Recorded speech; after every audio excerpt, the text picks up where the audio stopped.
Mike Harmon, bartender here at the Wheelbarrow in Topeka, Kansas. Today I'm going to be making a cocktail with Uncle Nearest 1856. So a little about me. I've been in the industry a little over 20 years now, and I've seen a big change in that time. I was just telling a story the other day at the bar that when I started bartending, the sign of a good bartender was your flair. How you could flip a bottle, put on a show for the customer. It wasn't until maybe 2010, at least here in the Midwest, that you started seeing a shift to good cocktails, fresh ingredients, quality spirits. Hell, not putting sour mix in a margarita.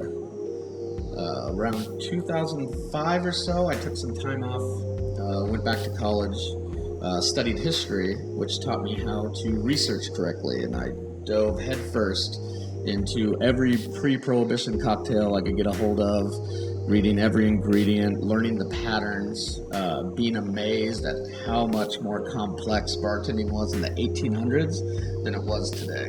And it just fascinated me. So when I got back into the industry, I did everything I could just to make fresh ingredients, try to jump back to the way cocktails were made. So the first thing that jumps into my mind when I think of Uncle Nearest is how delicious the whiskey is.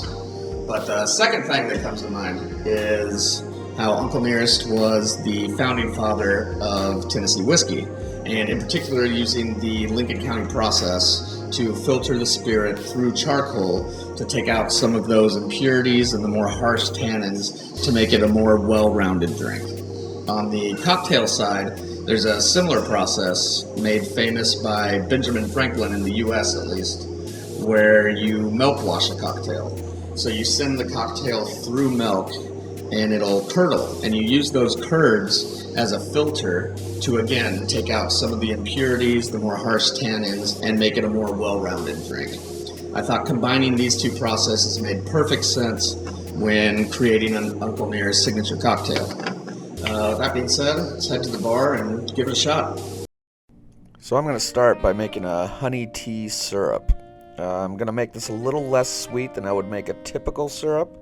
I don't want this to make the cocktail too sweet, but I do want it to impart a bunch of flavor to it.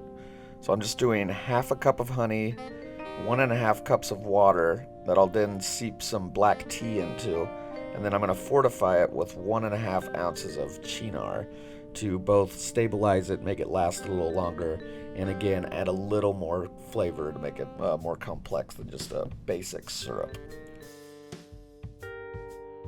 A lot of the times when I do a honey syrup, I will add maybe a little cinnamon or nutmeg to it, but with this particular cocktail, I don't want that to overshadow the whiskey itself, and there's also a few of those fall spices in the St. George spiced pear liqueur.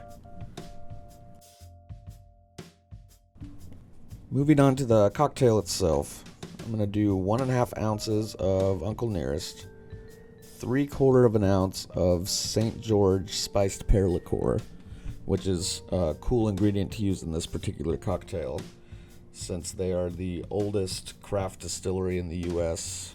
They've been making artisanal spirits since 1982, well ahead of the game in that aspect. Then we'll do 1 ounce of that honey tea syrup that we made, and then 1 ounce of fresh squeezed orange juice. Like in pretty much any cocktail, fresh squeeze is going to work better than pre-bottled, pre-packaged. But especially when you're wanting the milk to curdle, like we are in this cocktail, because a lot of that pre-bottled stuff doesn't have the same pH level as using a fresh ingredient, so you really want to make sure you do it fresh in order for this cocktail to work out correctly. We'll take the whole cocktail and pour it into 1 ounce of, I use 2% milk, whole milk will work just fine, and it should curdle right away.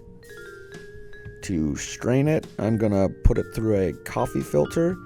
If I'm doing a bigger batch, I might use cheesecloth, but for a single cocktail, I think a coffee filter works just fine.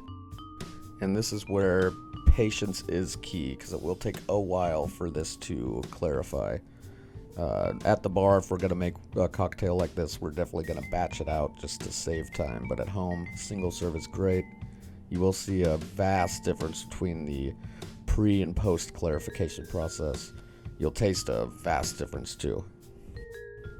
Because of the clarification process that we use, this will last pretty much forever.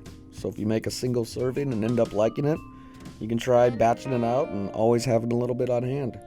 I'm calling this one Founding Fathers, featuring Uncle Nearest 1856. I hope you give this one a chance at home and you enjoy it as much as I do.